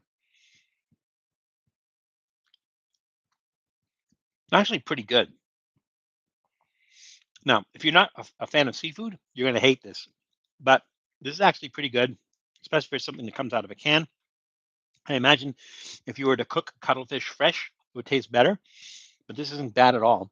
It's really savory. Um, and for seafood, that's a little tricky, but I think it's because there's garlic and onion in there as well. That's really good. And oil. What kind of oil do they use? They use sunflower oil. Yeah, I'm going to give that a thumbs up. It's not for everybody. I would not recommend that for everybody, but for me, I like it. I'm going to give it a thumbs up. Now, our question was, to what group of animals do cuttlefish belong? So, Ice Hand says cephalopods. Janice says cephalopods. Um, let's see. And Janice says they can also be considered mollusks. So yes, you're absolutely correct on both points. I would have accepted either one of them. The phylum is mollusk, and the class is cephalopod. Most people don't consider it a mollusk because when they think of a mollusk, they think of snails or clams. Those are mollusks, but octopus, squid, cuttlefish are all in the mollusk family as well. But they're also considered cephalopods. And cephalopods literally means head foot, and I don't know why people think that an octopus's head is its foot. It's not. It's not. They have tentacles that are more like its feet, but it's called head foot. For some reason, that's the class is cephalopod. So it is a cephalopod. The class is cephalopod. The phylum is mollusk. We'd accept either one of them, and so everybody knew that. Adam Ham, two facts Underdog was a balloon in the Macy's Thanksgiving Day Parade, and that specific parade was referenced in an episode of Friends in a conversation between Chandler and Joey, and they referenced the underdog balloon. Um, was a balloon in the Macy's Thanksgiving? Was it one of the first Macy's Thanksgiving Day parades? Was it early? Because the show Underdog was from the 1960s, I believe. It was a cartoon that aired in 1960s, featuring the voice of Wally Cox. So his alter ego, like his Clark Kent, was Shoeshine Boy. So Shoeshine Boy was his alter ego. Whenever somebody was in trouble, help, help, help, Shoeshine Boy became Underdog. And his girlfriend, who was also a dog, her name was Sweet Polly Purebred. Who, little trivia question, if Tom is still out there, his dog Polly is named after Sweet Polly Purebred, who was Underdog's girlfriend. So a little underdog talk, but Underdog was a superhero. He was a junkie too because he got his power from pills. So like the secret compartment of my ring I fill with a super secret energy pill. Or always spoke in rhymes. When sweet Polly's in trouble, I am not slow. It's hip hip hip and away I go. Rhymes, always in rhymes. Kingdom, phylum, class, order, family, genus, species, in that order. Um, I wonder if there's a mnemonic. Is there like some sort of mnemonic for people to remember that? Kingdom, phylum, class, order, family, genus, species. Yeah. I don't. I never remember what order those go in myself. His first appearance was in 1965. That sounds about right. I remember we used to watch it as kids. I'm not sure if they were reruns or not, but I was a kid in 1965. I was a 5-year-old in 1965. All right. So there's that. Let's see how we doing on time. Jessica, stop. But thank you, Jessica. Donated another $2. So please, a round of applause for Jessica. Thank you very much, Jessica. We will put it to good use. I promise you that. All right. Let's see. We are at 2:45. We have two snacks left, I think. We have two. We have three. No, yes, two snacks left. So let's get moving on it so we don't lose too much time and we still have time to do the goop melange. Okay. Let's see. We are doing these next. All right. And I'm going to be honest with you. I don't know a whole lot about this. I do not know a whole lot about this. So these are Arachi. I think I'm pronouncing that right. Arachi is the company. Arachi Botana Mixta Mexicana. And no information on this whatsoever. No information on the company. No information on what this is. I have to basically. There's no. Well, I guess there are ingredients, right? Let's see. Ingredients: peanut, wheat flour, beans. And I don't think they mean beans like baked beans. Chickpeas, green peas, sanitized chili powder, artificial colors, iodized salt, citric acid, sugar, and vegetable oil. So I'm seeing peas, big peas, and I'm seeing peanuts, and I'm not sure what else is in there. So the peanut is an energy source, or el cacahuetes es fuente de energía. Spicy giant size, tamaño gigante, picosito. Botana mixta mexicana, Mexican mix snack. I don't know what else to tell you. We're just going to try it. This is again a product of Mexico, and as because sometimes you get these snacks like this and you get Japanese peanuts. I'm going to ask a question about Japanese peanuts. So, where were Japanese peanuts first created? In the meantime, let's go ahead and open this and try this. I think I'm going to start from the bottom.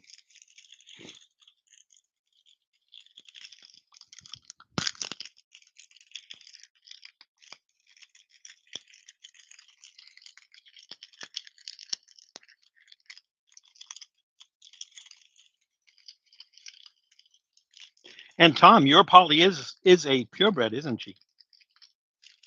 When sweet Polly's in trouble, I am not slow. All right. So those look like soybeans there. They don't look like peanuts. These look like soybeans. And then I'm getting the peanuts, and these are these are probably whatever is made with wheat, but it could be like wheat covering the covering a peanut. So it might be like the Japanese peanuts. that sometimes get into Mexican snack mix. And then you can see that it looks like maybe there's tahine or something like that sprinkled on there. So we're just going to try this.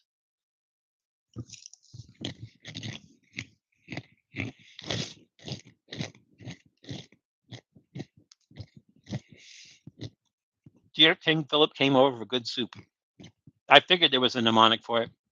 Ooh, did it even say lime? There's a really strong lime taste there. Citric acid. Yeah, I guess that's citric acid is lime or lime juice. They just call it citric acid. You can definitely taste the lime juice in there. It's almost like they did sprinkle tahini on there. The chili is not that strong though. American Bulldog.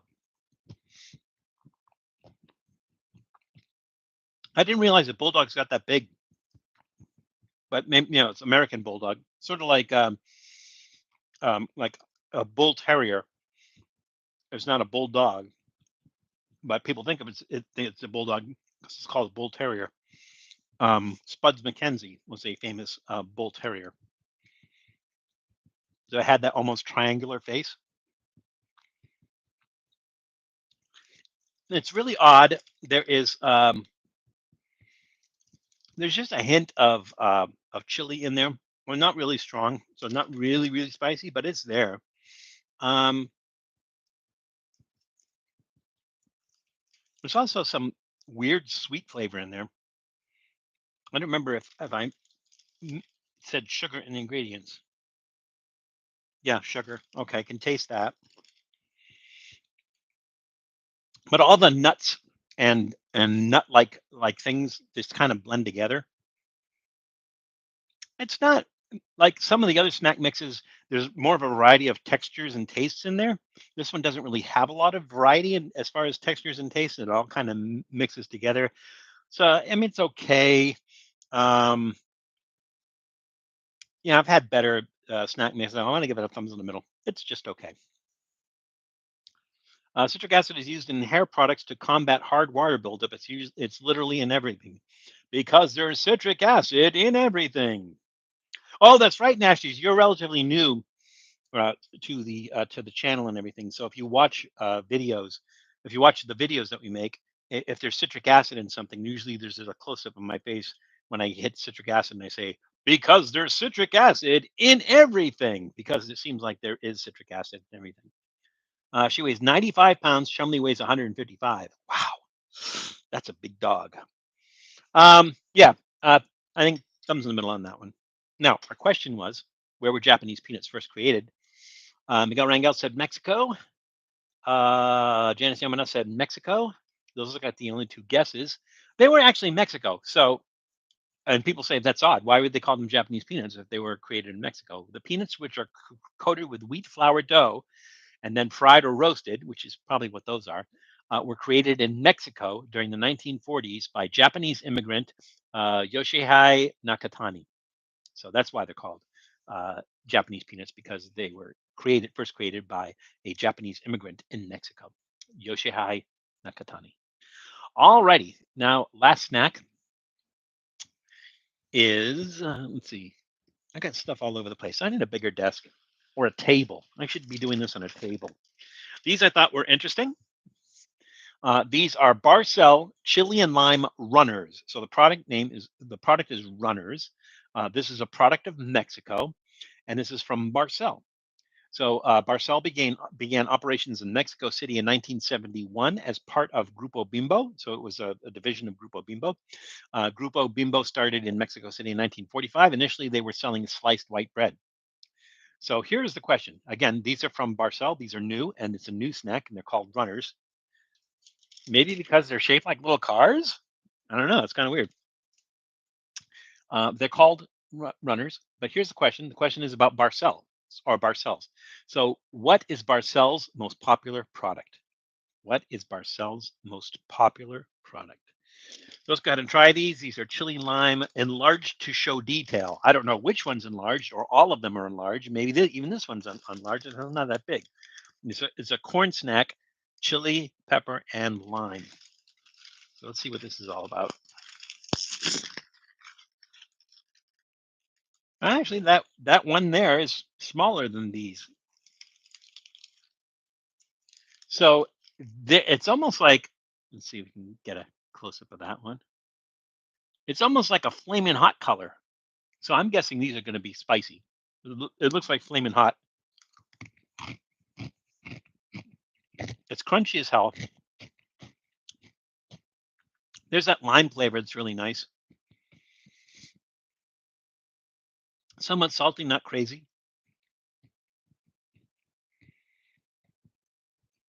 It's not as spicy as it looks. Again, it looks like flaming hot, but it's not as hot as flaming hot. Well, all right. I apologize. That heat creeps up, and they look like little cars, and they're crunchy as hell. And I really like that lime flavor.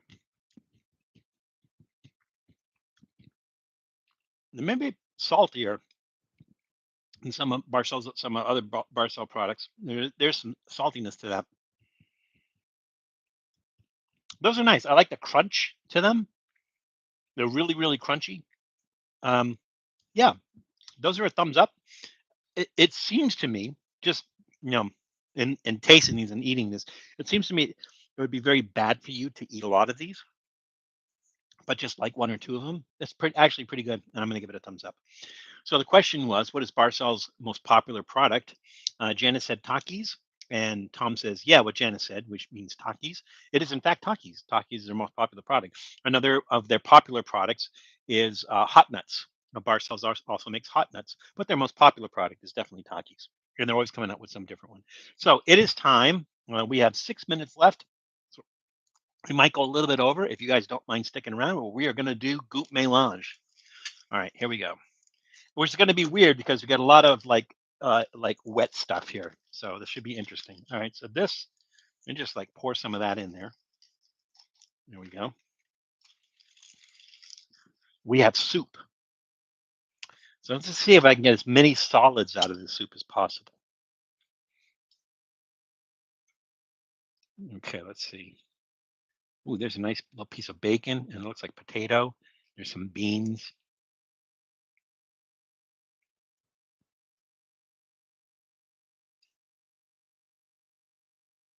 That ought to be enough. Okay. Now we have our what was this called again? The donut full. Donut full. And hopefully that breaks apart really nicely.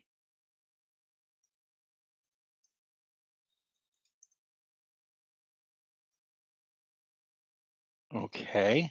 And then we have our caramel corn. And if you remember, this is not like, it's not like corn nuts, and it's not like um, popcorn. It's like puffed corn. It's like sugar smacks. Ooh, I put a lot in there. I don't think we need that many in there. All right, there we go. And now our cuttlefish in its own ink. And then I'm not going to bother cutting up. I think these pieces are small enough though that we should be okay. Nice and thick and oily. Okay. As I'm doing this, I'm thinking like this is really strange. Flan. Now we're putting our flan in there.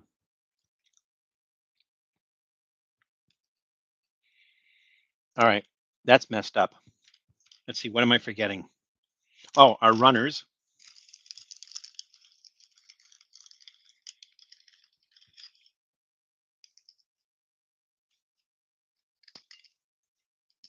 I should have brought an extra glass to wash my hands. Let's see. We got our soup. We got our snack mix.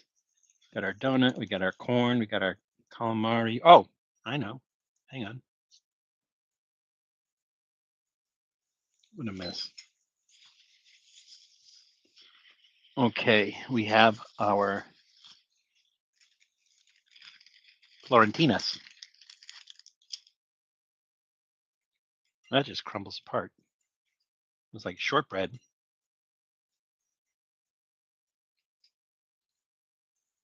There we go. Okay, let's mix this up.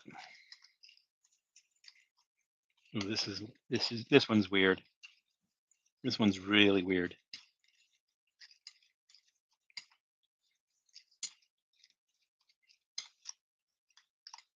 It even looks weird.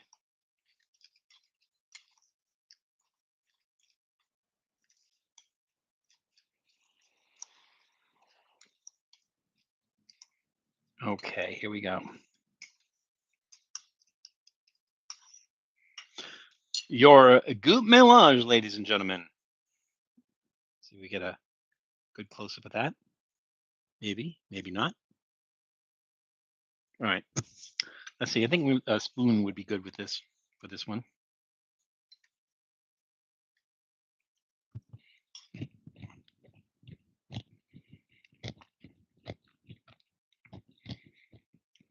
So many textures going on there. Mm-hmm. Well, Janice, think about it. We put soup, we put flan, and we put that cuttlefish in the ink in there.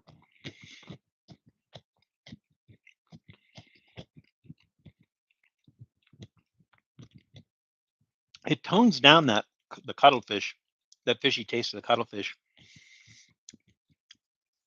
It's funny. I think it's the donut. The donut's cutting through the glaze in the donut.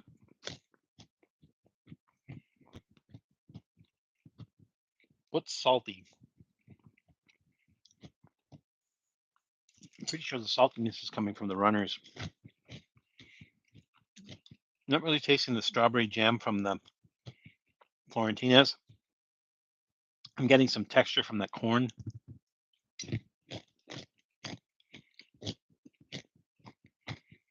There's some crunchiness. There's some mushiness. Now, I would have thought, especially with the soup and the calamari mixed in there, that there would be a conflict in flavors. Really not. They're not too bad. Um, Obviously, not something I would want to make and serve to anybody. But honestly, whatever the most offensive flavor in there kind of um, gets kind of smoothed out. It's sweet, salty, spicy, crunchy, goopy, a lot of everything. So I'm going to give it thumbs in the middle, trending upward. So, like I said, nothing offensive about it and everything. But it's interesting. There's a lot of interesting flavors and textures in there to kind of push the needle up a little bit. So yeah, thumbs in the middle, trending upward. So that concludes another Trippy Food live stream, and I thank you all for joining us. We had some new people in here. We had some familiar people, but we always have an enjoyable crowd, and I learn from you. You learn from me. I hope, and it's always a lot of fun. And sometimes we get sidetracked and everything, but as long as we're talking about food and travel, then who cares? Because that's why we're here in the first place. So I thank you all for joining us today, and for taking part of your weekend to spend it with us. I really do thank you. It's always an enjoyable part of my weekend, and I hope it is for you as well. So, thank you once again for joining us. Also, remember the other channels that we recommend: Janice Yamanaka, Tom, old guy in Colorado, Reckless Eating, all the other channels. If you don't know who they are, if you go to our main YouTube channel and you go to featured channels, they're all under there. We wouldn't recommend them to you if we didn't think you would like them. So, if you do go to those channels and you do end up liking those channels, be sure. Um, to be sure. Oh, and even Nashies. So be sure to like and subscribe. Like the video, subscribe, and leave a comment because it helps them out as well. So again, we would not recommend them to you if we didn't think that you would like them. So please do definitely check those out. And if you have enjoyed Trippy Food and you still have not subscribed, then please do so because it would help us out. So we would greatly appreciate it. And be sure to leave a comment because I try to always on a timely basis respond to people's comments and everything. So please, if you have a comment, please leave it and I will be more than happy to respond to you. So once again, thank you all for being part of this great community. I mean, really, I couldn't ask for a bit. I think we've been doing this, I want to say close to let's see, when did we start doing the live streams? maybe 6 years ago or so. I don't even remember. I lost track. Uh, but uh, this is one of the best community. Like I watch other people's live streams, and there's always somebody that has to get banned or something like that. You guys are great. It's a great community, and I thank you guys for joining us and for being part of this experience. I thank you so much. But I want you all to have a great week. But remember that it's crazy out there, so please be careful. Take care of yourselves. Take care of others, and we'll see you soon. Bye, everybody.